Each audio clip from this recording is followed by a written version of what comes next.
Ambassador Park Ji-woo stood before the Galactic Council for the 47th time in 20 years. The chamber stretched above him like a cathedral, filled with representatives from 200 species. Crystalline beings floated in suspension fields. Insectoid creatures clicked from their platforms. Energy beings shimmered in containment vessels.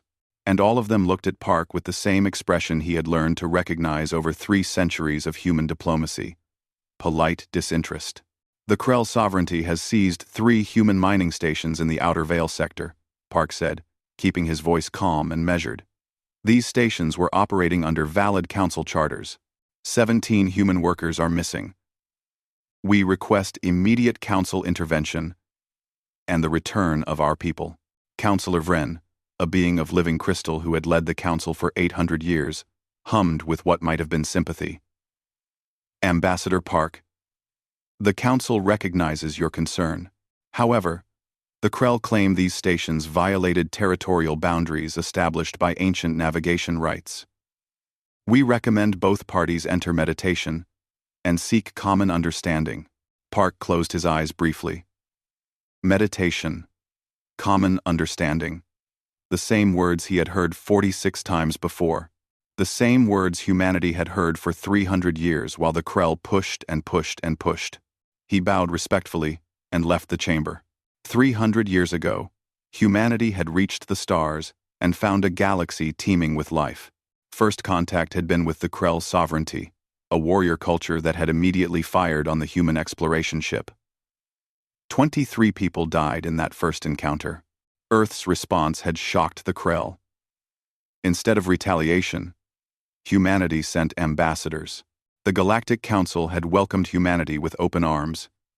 Here was a species that chose peace over violence, a species that could be trusted to mediate disputes, to teach cooperation, to spread the message of harmony that the Council had built its entire civilization upon.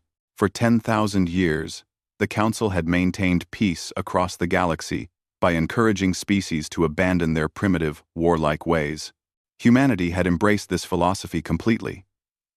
They shut down military programs, converted warships to exploration vessels, and dedicated themselves to becoming the galaxy's most devoted peacekeepers. Humans became teachers, mediators, and cultural ambassadors.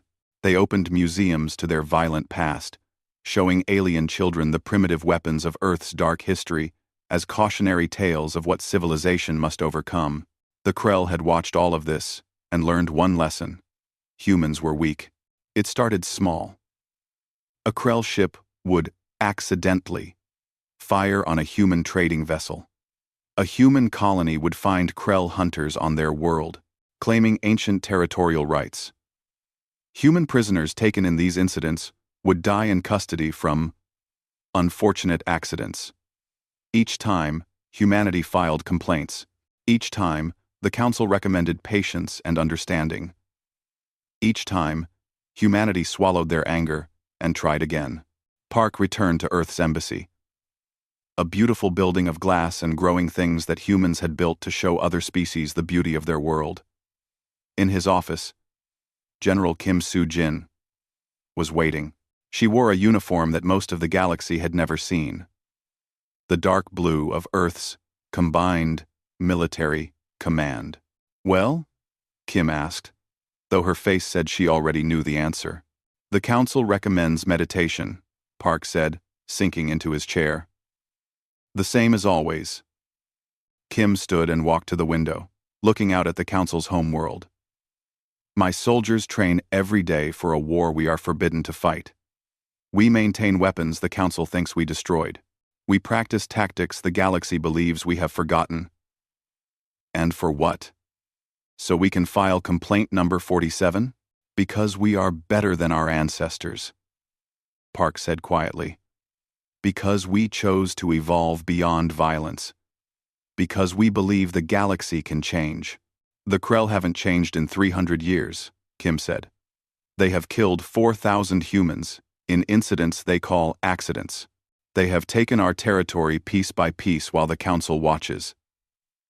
"Then we prove them wrong by staying peaceful," Park said. "Every day we don't fight. We win. Every day we choose diplomacy. We show the galaxy a better way. Kim looked at him with something like pity. What happens when they push too far? What happens when patience isn't enough? It will be enough, Park said. It has to be. The message arrived 3 hours later.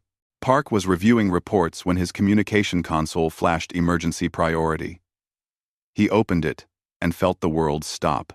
Colony ship New Dawn had been carrying 15,000 civilians to humanity's newest settlement world. Families, scientists, teachers, children. 8,000 children heading toward a new world full of hope and possibility. The Krell Third Fleet had intercepted the ship in neutral space. Without warning, without communication, they had opened fire. New Dawn's shields had failed in seconds. The ship had broken apart, scattering 15,000 souls into the void. No survivors. No distress calls answered. No mercy given. The Krell Sovereignty released a statement calling it a legitimate military action against colonial encroachment into sovereignty space. The Galactic Council expressed deep concern and recommended both parties step back from escalation. Park read the casualty list, name after name, age after age. Kim Hana, age 7. Chen Wei, age 5. Okonkwo Amara, age 9. The list went on and on. 8,000 names that would never grow old. His hands shook as he reached for his communication console. General Kim answered immediately. You saw? She asked. I saw. What now, Ambassador? What does your piece say about 8,000 murdered children? Park looked at the names on his screen. 300 years. 300 years of patience. 300 years of proving humanity could be better. 300 years of absorbed insults, stolen territory, dead civilians, and endless patience. And what had it earned them? 8,000 children, floating dead in space, while the galaxy recommended meditation. I'm sending a recommendation to Earth Command, Park said quietly. Peace has failed. He typed the message with steady hands. Each word a betrayal of everything he had believed for his entire life. Each word an admission that 3 centuries of hope had been built on a lie. The galaxy would not change because humanity was patient. The galaxy would only change when it learned that some things could not be tolerated. Recommendation: recall all diplomatic staff. Withdraw all peacekeeping forces. Prepare the fleet. The Krell Sovereignty has murdered 8,000 children. They have proven that our peace means nothing to them. It is time to show them what else we are. He sent the message and sat back in his chair. Somewhere in the embassy, alarms would be sounding. Protocols sealed for 300 years would activate. Ships that the galaxy thought were traders and explorers would return to Earth for refit. Soldiers who had trained in secret would step out of the shadows. The galaxy had only ever seen one face of humanity. The peaceful face. The diplomatic face. The face of a species that chose patience over violence. Understanding over vengeance. Hope over despair. They were about to meet the other face. The face humanity had tried so hard to leave behind. The face of a species that had fought itself for 10,000 years and learned every possible way to kill. Park looked at the casualty list one more time. 8,000 names. 8,000 reasons why peace, no matter how noble, could not be the only answer. I'm sorry, he whispered to the names on the screen. We tried. We really tried. Outside his window, the first human ships began departing Council space. The long peace was ending. Something else was beginning. The galaxy would learn what 300 years of patience had been hiding, and by the time they understood, it would be too late to stop what was coming. The Galactic Council expected protests. They expected strongly worded statements. Perhaps economic sanctions. They expected humanity to do what humanity always did. File complaints. Request arbitration. And eventually accept another disappointment with quiet dignity. Instead, silence. Every human ambassador across Council space received the same message. Return to Earth immediately. No explanations, no negotiations. Just recall orders that pulled 3 centuries of diplomatic presence out of the galaxy in a matter of days. On the trade station orbiting Vega Prime, alien merchants watched in confusion as human vendors closed their shops. "Where are you going?" asked a Chithi trader, who had bought human textiles for 50 years. "Home," the human said simply, packing the last of her inventory. "I'm sorry. Orders from Earth, but our contract will be honored by electronic transfer. Goodbye, friend." The same scene played out on 2,000 worlds. Human teachers left their alien students. Human doctors transferred their patients to local care. Human engineers finished their current jobs and boarded ships home. Polite, professional, final. On Krell Prime, Minister Thok addressed his council with barely concealed satisfaction. The weak humans flee as expected. They file their protests and scatter like prey animals. This proves what we have always known. Humanity's peace is cowardice, wearing a diplomatic mask. His advisors clicked their agreement, mandibles chattering with approval. The destruction of New Dawn would cement Krell dominance over the disputed territories. The Council would issue another meaningless statement, and life would continue as always. Only Intelligence Officer Vesh did not celebrate. She sat in her office reviewing files that most Krell would never see, studying information the Galactic Council had quietly buried in their archives 300 years ago. Human history. The Council taught species that war was a primitive phase all civilizations must outgrow. They presented humanity as the perfect example. A species that had evolved beyond violence through enlightenment and wisdom.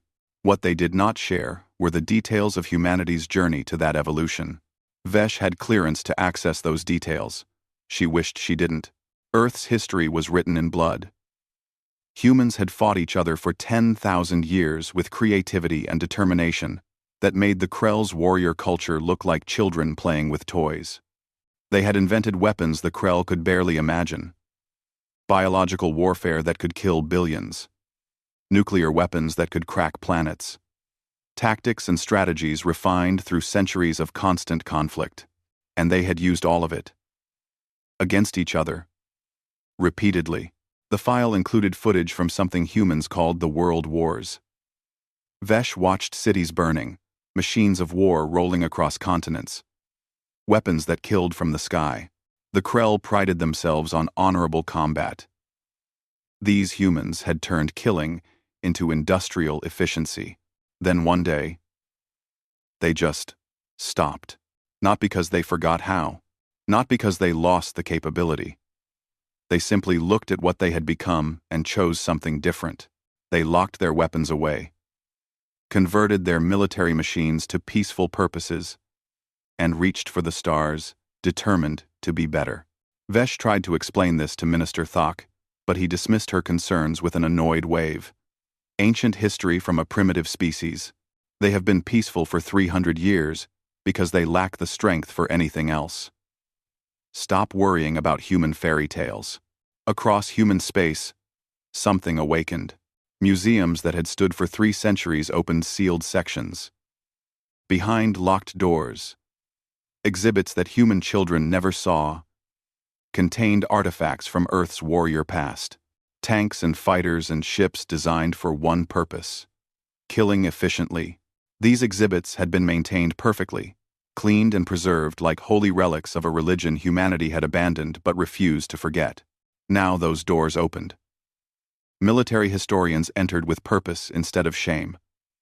The artifacts were no longer warnings from a dark past. They were blueprints for a necessary future. Veterans reported to reactivation centers. Men and women who had served in Earth's combined military command, maintaining skills they hoped never to use. Training for wars they prayed would never come. They had lived quiet lives as teachers, farmers, artists. They had raised families and told their children about the importance of peace. Now they put their uniforms back on and remembered what they had always been underneath. Factories across Earth and her colonies began retooling. Assembly lines that built exploration ships and trading vessels shifted to different patterns. The hulls looked similar at first glance, but the purposes were completely different. These were not ships meant to discover. These were ships meant to destroy. On Earth, in a command center that had been maintained but unused for 300 years, General Kim Soo-jin addressed the officers of the combined fleet. 10,000 men and women who had trained their entire lives for this moment, while hoping it would never arrive. She showed them images of New Dawn. The colony ship, as it had been, full of hope and families. Then the debris field. Then the casualty list, scrolling endlessly across the screen. 8,000 names. 8,000 children. Kim didn't give a rousing speech. She didn't need to. Every person in that room understood what they were being asked to do, and why. "We are not conquerors," she said quietly. "We are not invaders. We are the hand of justice for 8,000 murdered children. We will conduct this operation with precision, honor, and the absolute minimum necessary force. We will show the galaxy what humanity truly is. A species that desperately wants peace, but will not tolerate the murder of our children." She paused, looking at faces that ranged from 20 years old to 80. Young soldiers who had trained in tactics their civilization hoped to never use. Old veterans who remembered when humans still fought among themselves, who had lived long enough to see their species transform. "The galaxy has only seen our peaceful face for 300 years, Kim continued. "They have forgotten that peace was a choice, not a weakness. They think our patience means we have no teeth. The Krell sovereignty is about to learn the truth, and the galaxy will watch and remember." Park Ji-woo, no longer an ambassador but not yet knowing what he was instead, recorded humanity's final message to the Galactic Council. He sat in front of the camera wearing civilian clothes, looking tired and sad. "For 300 years, he said, humanity has shown you one face. The face of a species trying to be better than our history. We absorbed your aggression because we believed patience could change the galaxy. We filed complaints instead of fighting back because we thought civilization meant accepting injustice in exchange for peace." He held up a data tablet showing images of New Dawn's debris. "The Krell sovereignty has murdered 8,000 human children. The Galactic Council has recommended meditation and common understanding. We have learned our lesson. Patience without strength is not peace. It is merely waiting to be victimized." Park's voice remained calm, almost gentle, which made his words more terrible. "You will now meet the humans we tried to leave behind. The humans we locked away because we thought evolution meant forgetting how to fight. We were wrong. Evolution means choosing when to fight. We are coming for the Krell sovereignty. Clear the space lanes. Evacuate border regions. Non-combatant species will not be harmed, but anyone who interferes will be treated as hostile." He looked directly into the camera with eyes that held 3 centuries of disappointed hope. "We tried peace. We tried for 300 years. Now you will meet the other side." The message was transmitted to every council world simultaneously. Reactions ranged from disbelief to confusion to barely suppressed panic. On Krell Prime, Minister Thak watched the message and laughed. "They threaten us with their trading ships? Let them come." Vesh watched the same message and felt ice in her blood. She recognized what others missed. Park Ji-woo's eyes held no anger. Only sorrow. Only regret. The Krell had no word for the emotion she felt looking into those eyes. Humans called it dread. Admiral Threen commanded the Krell Third Fleet from his flagship, a massive warship that had broken the defenses of a dozen lesser species. 400 ships surrounded him in perfect battle formation, the pride of the sovereignty arrayed across the border like a wall of steel and fire. He had fought the insectoid Chithi and watched them scatter. He had crushed the energy-being lumens until they begged for peace. He had broken the cybernetic Forge Collective and claimed their worlds. No species in the galaxy could stand against Krell military might. Certainly not the humans, with their trading vessels and exploration ships. Certainly not the species that had filed complaints for 300 years, instead of fighting back. Sensors detect slip-space signatures, his tactical officer reported. Threen leaned forward in his command chair, mandibles clicking with anticipation. This would be quick. A few shots to disable their primitive ships. Perhaps some survivors to parade before the council. A final demonstration that the Krell could not be challenged. The human fleet emerged from slip space, and Threen's confidence faltered. These were not exploration ships. These were not the sleek, beautiful vessels humans used for trade and diplomacy. These were something else entirely. Dark hulls bristled with weapon emplacements. The ships moved with coordination that spoke of military discipline. They formed attack patterns that Threen recognized from ancient tactical databases. Formations that species were supposed to have abandoned millennia ago. The fleet was smaller than his, only 100 ships against his 400. But something about the way they moved made Threen's combat instincts scream warnings his pride refused to hear. He opened communication. Human vessels, you are in violation of Krell space. Retreat immediately or be destroyed. The response came from a human female whose voice was calm and cold as vacuum. This is Admiral Kim Soo-jin of the Earth Combined Fleet. You destroyed the colony ship New Dawn. You murdered 8,000 children. This is your reckoning. No retreat, no surrender, no mercy. Threen bristled. You dare threaten the Krell's sovereignty? You are prey pretending to be predators. No, Kim said quietly. We are predators who pretended to be prey. You should have let us keep pretending. End quote. With Hezed width of Yuzin. End quote. Threen cut the communication and turned to his weapons officer. All ships. Open fire. Disable their vessels. I want survivors to question. The Krell fleet fired as one. 400 ships unleashing plasma lances. The standard galactic weapon designed to overwhelm shields through sustained fire. It was civilized warfare. Deplete the shields. Disable the engines. Force surrender. Minimal casualties. The council approved. The plasma lances struck the human ships, and Threen waited for their shields to fail. Instead, the beams scattered against something else. The human ships had no shields. They used armor, layered and angled, to deflect energy weapons. Point defense systems shot down incoming fire with precision that seemed impossible. And something else was happening to his fleet's targeting systems. Sir, we're experiencing massive electronic interference, his tactical officer reported. Our targeting computers are fighting phantom signals. Our communication is being jammed on 17 different frequencies. Our own point defense is identifying our ships as threats. Electronic warfare. Threen had heard of it in historical databases. Techniques abandoned as too complex and unreliable. The humans were using it like a surgical instrument, turning the Krell fleet's own systems into enemies. Then the humans returned fire, and Threen understood that nothing in his experience had prepared him for this. They didn't use plasma lances.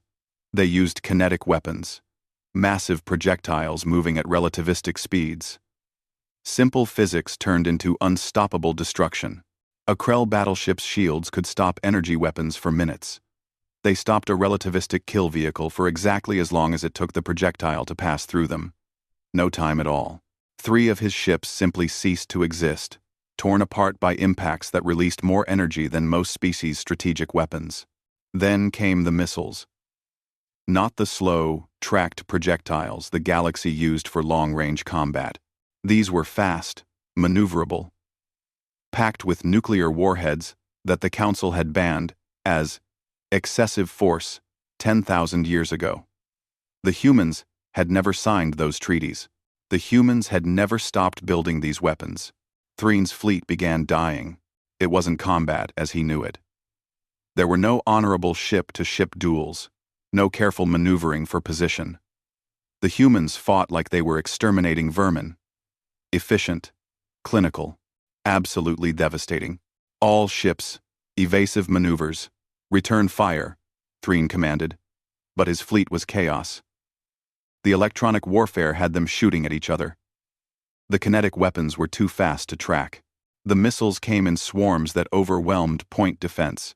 And through it all, the human ships moved with perfect coordination, their tactical network sharing data in real time. Every ship knowing exactly where every other ship was and what it was doing. "Admiral, we've lost 90 ships in 4 minutes," his tactical officer reported, voice breaking. "Our formations are collapsing, requesting permission to retreat." "No. We are Krell. We do not flee from prey," Threen roared. But even as he said it, he knew he was wrong. They weren't the predators here. They had never been the predators.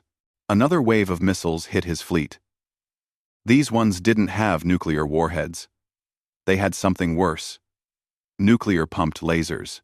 One time, use weapons that used a nuclear explosion to power an X-ray laser pulse. Each missile became a death ray for the split second before it vaporized itself.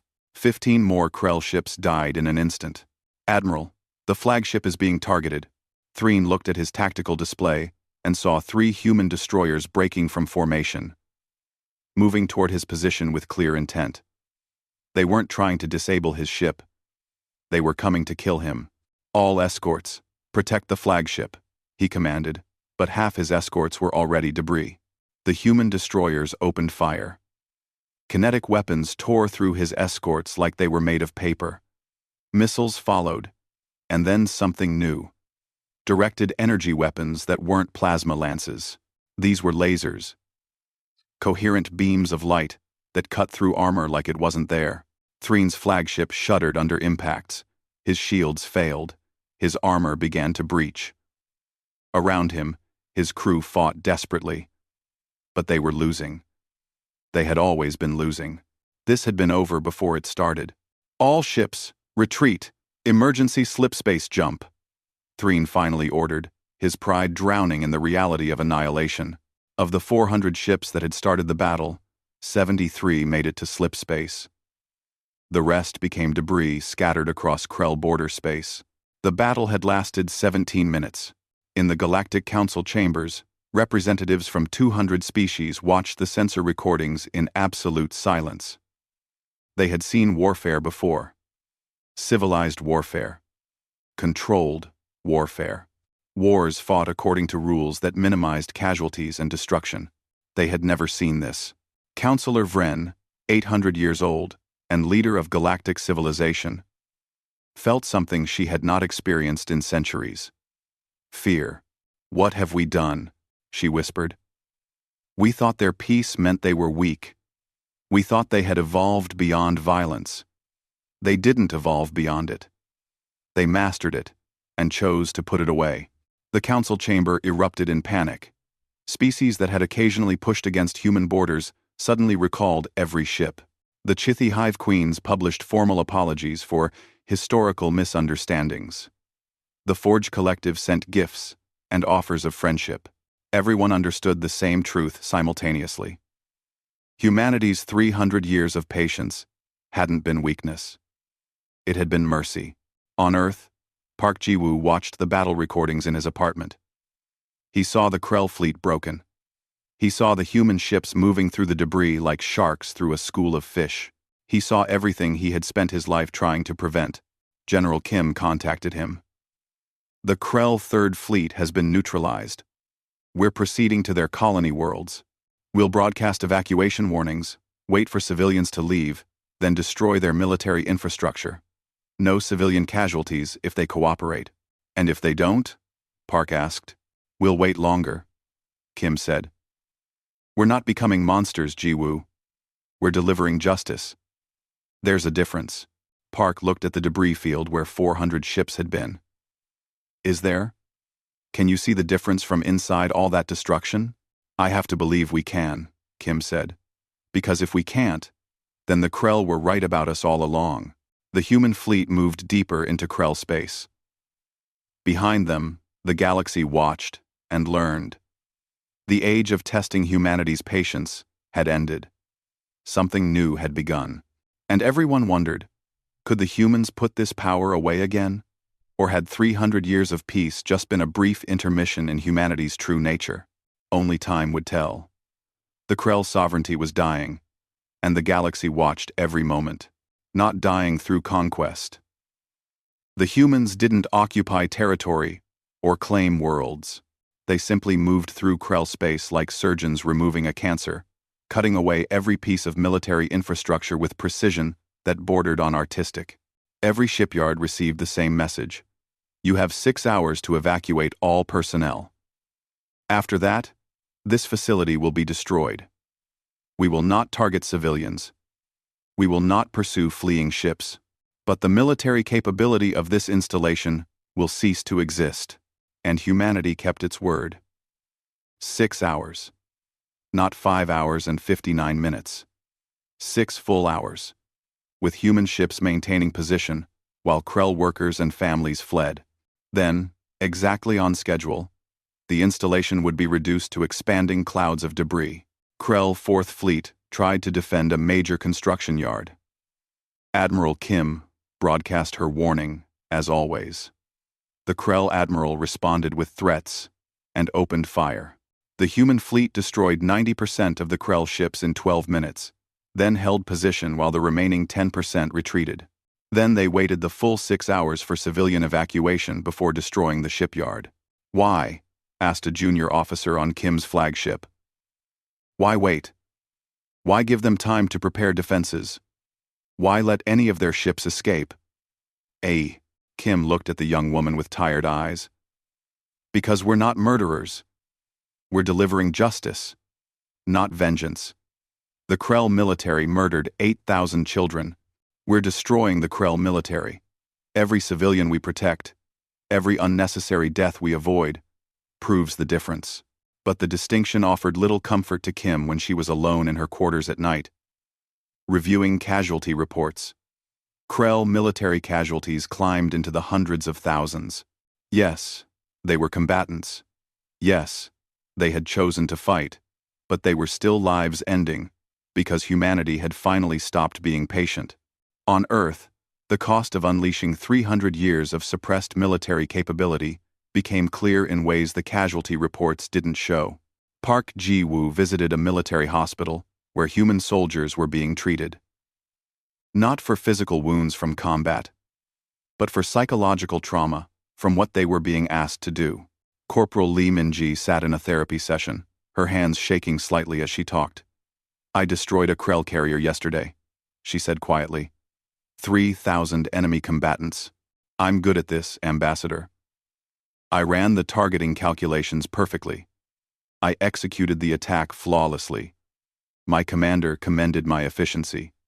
She looked up at Park with eyes that seemed too old for her 23-year-old face.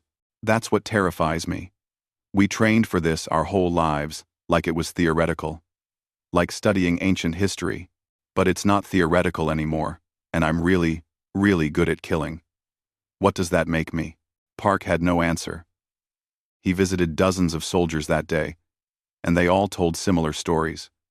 They were efficient, professional, devastating, and haunted by the ease with which they had stepped into roles their civilization had spent 3 centuries trying to evolve beyond. Meanwhile, the Galactic Council attempted intervention. A peacekeeping fleet composed of 12 species assembled at the border of Krell space, intending to stabilize the region and prevent further escalation. Admiral Kim contacted their commander directly. Her message was broadcast across every council channel. This is Admiral Kim Soo-jin to the Council Peacekeeping Fleet. You are approaching an active military operation. This is humanity's justice for the mass murder of 8,000 children. Turn back now. Do not interfere. We have no wish to fight you, but we will defend our right to justice. Turn back. The peacekeeping commander responded. Admiral Kim, the Council cannot permit this level of military action. We are authorized to enforce peace through any means necessary. Kim's response was quiet but absolute. Then you are authorized to die uselessly. The Krell sovereignty murdered our children. No power in this galaxy will stop us from holding them accountable. You can turn back and live, or you can interfere and become combatants. Choose. The peacekeeping fleet held position for 17 minutes. Then, one by one, The ships turned away. The Council had learned the same lesson as the Krell. Humanity's patience had been a choice, not a limitation. When that patience ended, nothing the galaxy possessed could compel them to stop. On Krell Prime, the sovereignty faced its final decision. Minister Thok sat in the command center, watching his civilization collapse. Every fleet destroyed. Every shipyard demolished. Every weapons platform reduced to scrap. The humans weren't even trying to conquer them. They were simply erasing the Krell's ability to threaten anyone ever again. "We must surrender," Intelligence Officer Vesh said for the 15th time. "Every hour we resist, more of our people die." "We are Krell," Thok roared. "We do not surrender to prey species. We have fought for 10,000 years. We will not bow to these upstart humans who only left their world 300 years ago. Then we will cease to exist," Vesh said quietly. "In 300 years, they mastered warfare so thoroughly that our 10,000 years of warrior tradition means nothing. We pushed them until they stopped being patient. This is the result." "I will not surrender," Vesh looked at the other ministers gathered in the command center. She saw the same realization in their eyes that she had reached days ago. Thok's pride would kill them all. "Then I will," Vesh said. She signaled the guards she had prepared. They moved swiftly, placing Thok under arrest before he could react. A bloodless coup executed by officers who chose survival over pride. Vesh contacted Admiral Kim directly, broadcasting her message across all channels so the galaxy could witness.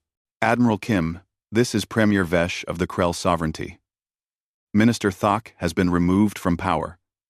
I offer the Sovereignty's unconditional surrender. We accept full responsibility for the destruction of New Dawn. We will cooperate with any investigation. We ask only that the killings stop." Kim's response chilled Vesh to her core. "Premier Vesh, your surrender is acknowledged. However, it is irrelevant to our mission. We are not conquering you.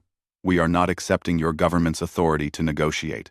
We are defanging a threat to galactic peace. Your cooperation will be noted and will reduce casualties. But it will not stop what is coming." "Then what are your terms?" Vesh asked, feeling hope die. "Complete military disarmament. Every warship, every weapon, every military installation will be destroyed. War crimes, trials for everyone involved in ordering or executing the attack on New Dawn, reparations to the families of every victim. 50 years of monitored peace under Council supervision. After that, you may rebuild your military. If the Council agrees, you have learned." Vesh felt her throat tighten. 50 years of helplessness. 50 years of depending on others for protection. For a warrior culture, it was annihilation of everything they were. "I accept," she said immediately, because the alternative was extinction. Kim's voice softened slightly. "I take no pleasure in this, Premier. But the galaxy must learn that some actions have absolute consequences. We will broadcast this conversation everywhere. Every species will see and understand. Humanity tried peace. We tried for 300 years. But when you murder our children, there is no negotiation, no forgiveness, no mercy. Only justice." The transmission ended. Vesh sat in the command center that would soon be demolished, surrounded by the ruins of Krell pride. "What have we done?" one of the ministers whispered. "We woke the predators," Vesh said. "We mistook their choice for peace as inability to fight. We murdered their children to prove our strength. And now we learn what happens when you break the patience of a species that spent 300 years trying to be gentle." The human fleet continued its mission.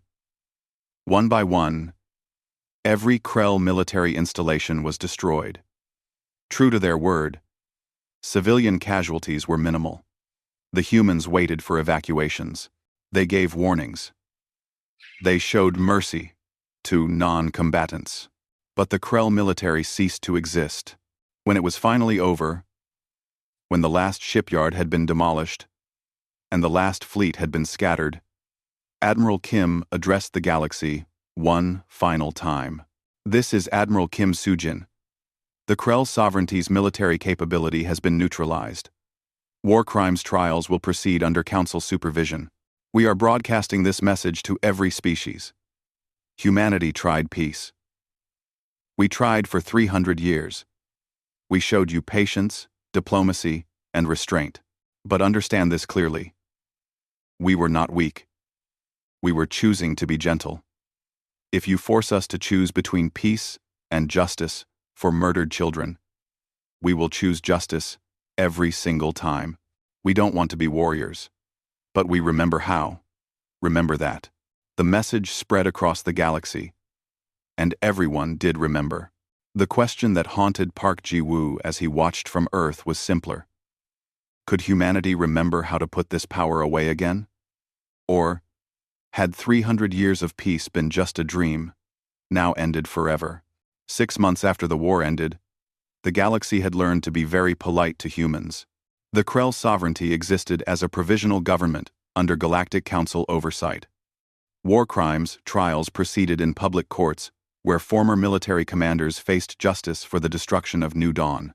The humans insisted on proper legal procedure, evidence, witnesses, defense attorneys, fair trials, no executions.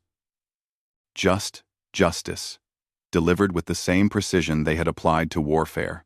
The galaxy watched every trial and learned another uncomfortable truth. Humanity's capacity for violence was matched by their capacity for mercy. They could have exterminated the Krell. Instead, they were rebuilding them. Park Ji-woo returned to the Galactic Council as Earth's ambassador, but everything had changed. When he entered the council chambers now, representatives stopped their conversations. When he spoke, everyone listened, not from love or respect, but from fear, poorly disguised as courtesy. He hated it. Councillor Vren called a special session 6 months to the day after New Dawn's destruction. We gather to acknowledge a truth we should have recognized 300 years ago, the ancient crystalline being said. We believed we had evolved beyond humanity's barbarism. We saw their patience as proof of our moral superiority. We were fools. Vren's form shimmered with emotion that translated as shame across 200 species languages. Humans did not evolve beyond violence. They mastered it so completely that they could choose to put it aside. They chose peace while carrying the capacity for war. We chose peace because we had forgotten what war meant. There is a profound difference, and we failed to understand it. New protocols were established. Council laws would have actual enforcement mechanisms. Aggression would face real consequences. Species that had spent millennia pushing boundaries suddenly discovered those boundaries had teeth. An unexpected peace settled over the galaxy. Not the gentle, hopeful peace humanity had tried to build through patience. This was a harsher peace, enforced by the memory of what happened when someone pushed too far. Park addressed the council during the session. We did not want this, he said quietly. 300 years ago, we came to the stars hoping to be better than our history. We believed we could show the galaxy a peaceful path. We were naive. Peace without strength is not peace. It is simply waiting to be victimized. He looked around the chamber at faces that could barely meet his eyes. But we also learned something else. Strength without restraint is just tyranny. We showed you we can fight. Now we must prove we can stop fighting. That we can return to being builders and teachers instead of warriors. That we can choose peace again, even knowing what we're capable of. On Earth, the military began demobilizing. Soldiers who had fought for 6 months returned to civilian life, carrying scars that wouldn't show on medical scans. The transition was harder than anyone expected. General Kim Soo-jin retired from active service and opened an academy for conflict resolution. Students came from across the galaxy, humans and aliens learning together how to prevent wars instead of fight them. We proved we can fight, Kim told her first class of mixed-species students. That proof will last for generations. Every species in the galaxy knows what humanity is capable of now. But if that's all we prove, then the Krell were right about us.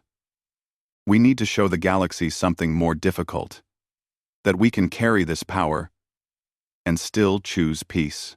A young Krell in the class, one of the first allowed to study off-world after the war, raised a tentative claw. How do we trust that you won't use that power against us again? Kim looked at the young alien with tired but gentle eyes. You don't. Trust isn't given. It's earned. We have to earn it back, every single day, by choosing to be better than our worst capabilities. Just like your people have to earn the galaxy's trust by proving you've learned from your mistakes. Former Corporal Lee Min-ji, now Ambassador Lee, worked at a combined human-Krell cultural center on a neutral world. Young Krell came to learn about humanity, and she taught them honestly. She showed them Earth's history without sanitizing it. The wars, the weapons, the centuries of humanity fighting itself.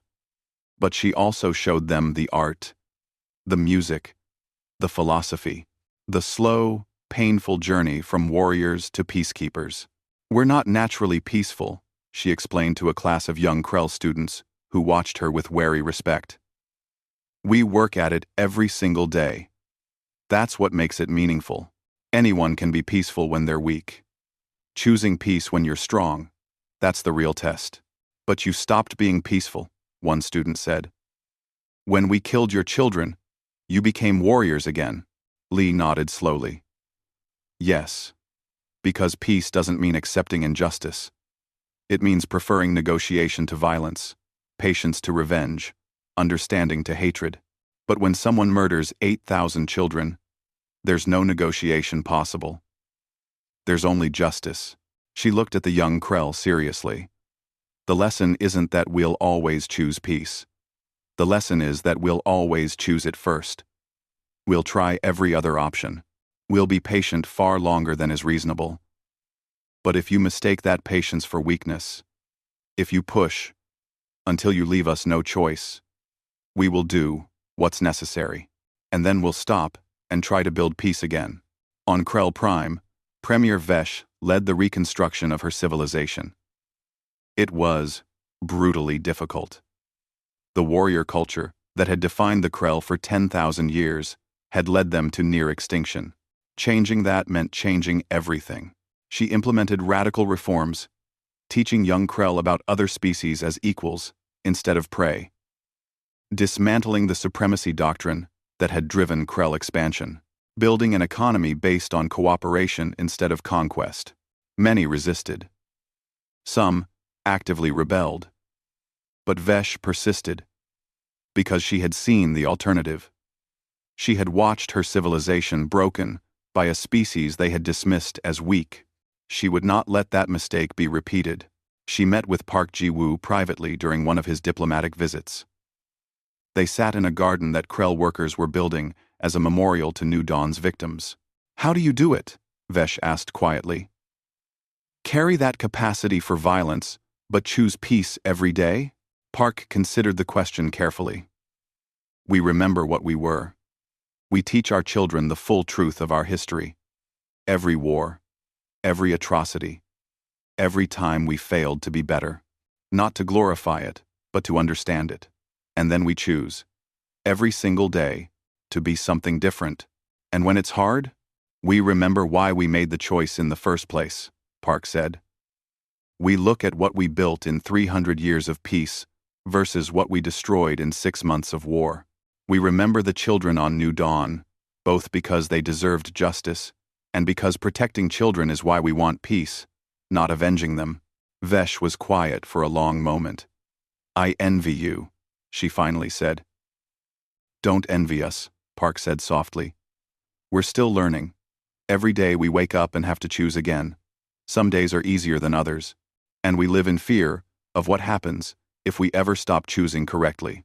1 year after the war, a memorial station was built at the exact coordinates where New Dawn had been destroyed. Representatives from every council species attended the dedication. It was not just a monument to human victims, but to all species harmed by aggression throughout galactic history. The station itself was beautiful, a structure of light and growing things that honored life instead of dwelling on death. But at its center was a simple wall listing 8,000 names. Every child who had died, every future that had been stolen.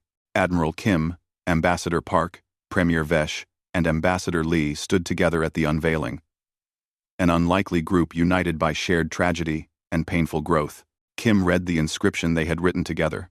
Here lie the children whose deaths ended one era and began another. They deserved to live in peace. We owe them a galaxy where peace is protected, not just hoped for. We tried peace. We will keep trying. But never forget, justice protects what patience alone cannot.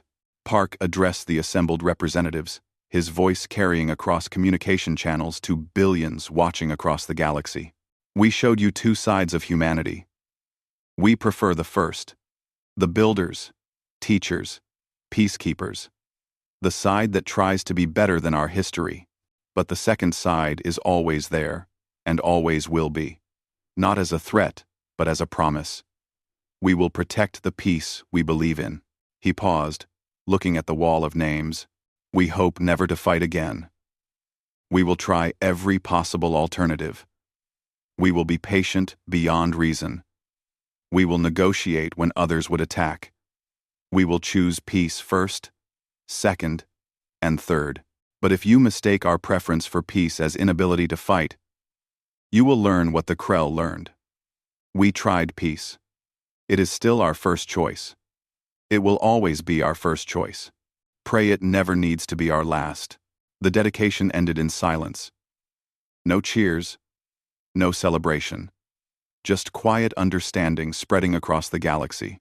In the months and years that followed, that understanding held. Species that had tested boundaries pulled back. Conflicts that might have escalated were resolved through actual diplomacy.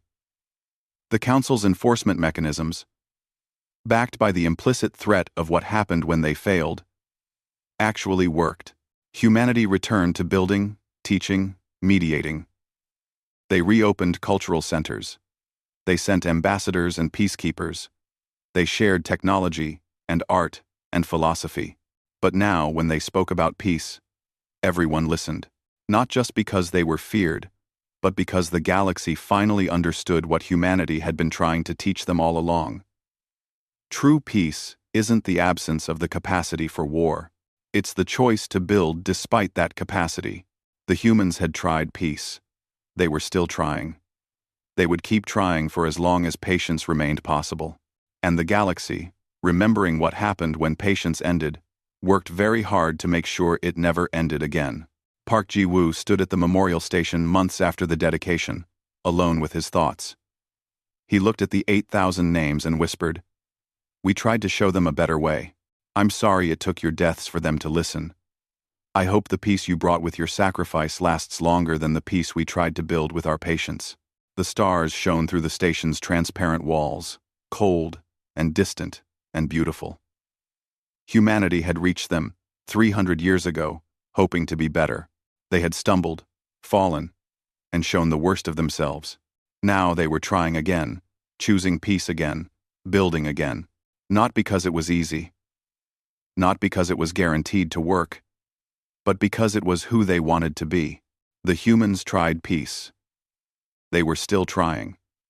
And this time, the galaxy was finally helping them succeed.